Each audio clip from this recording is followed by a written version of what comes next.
بسم الله الرحمن الرحيم والنجم إذا هوى ما ضل صاحبكم وما غوى وما ينطق عن الهوى إن هو إلا وحي يوحى علمه شديد القوى ذو مرة فاستوى وهو بالأفق الأعلى ثم دنا فتدلى فكان قاب قوسين أو أدنى فأوحى إلى عبده ما أوحى ما كذب الفؤاد ما رأى فتمارونه على ما يرى ولقد رآه نزلة أخرى عند سدرة المنتهى عندها جنة المأوى إذ يغشى السدرة ما يغشى ما زاغ البصر وما طغى لقد رأى من آيات ربه الكبرى أفرأيتم اللات والعزى ومناة الثالثة الأخرى ألكم الذكر وله الأنثى تلك إذا قسمة ضيزى إن هي إلا أسماء سميتموها أنتم وآباؤكم ما أنزل الله بها من سلطان إن يتبعون إلا الظن وما تهوى الأنفس ولقد جاءهم من ربهم الهدى أم للإنسان ما تمنى فلله الآخرة والأولى وكم من ملك في السماوات لا تغني شفاعتهم شيئا إلا من بعد أن يأذن الله لمن يشاء ويرضى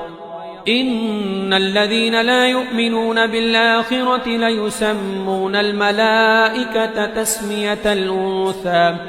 وما لهم به من علم إن يتبعون إلا الظن وإن الظن لا يغني من الحق شيئا فأعرض عمن تولى عن ذكرنا ولم يرد إلا الحياة الدنيا ذلك مبلغهم من العلم إن ربك هو أعلم بمن ضل عن سبيله وهو أعلم بمن اهتدى ولله ما في السماوات وما في الأرض ليجزي الذين أساءوا بما عملوا ويجزي الذين أحسنوا بالحسنى الذين يجتنبون كبائر الإثم والفواحش إلا اللمم إن ربك واسع المغفرة هو أعلم بكم إذ أنشأكم من الأرض وإذ أنتم أجنة في بطون أمهاتكم فلا تزكوا أنفسكم هو أعلم بمن اتقى أفرأيت الذي تولى وأعطى قليلا وأكدى عنده علم الغيب فهو يرى أم لم ينبأ بما في صحف موسى وإبراهيم الذي وفى ألا تزر وازرة وزر أخرى وأن ليس للإنسان إلا ما سعى وأن سعيه سوف يرى ثم يجزاه الجزاء الأوفى وأن إلى ربك المنتهى وأنه هو أضحك وأبكى وأنه هو أمات وأحيا وأنه خلق الزوجين الذكر والأنثى من نطفة إذا تمنى وأن عليه النشأة الأخرى وأنه هو أغنى وأقنى وأنه هو رب الشعرى وأنه أهلك عادا الأولى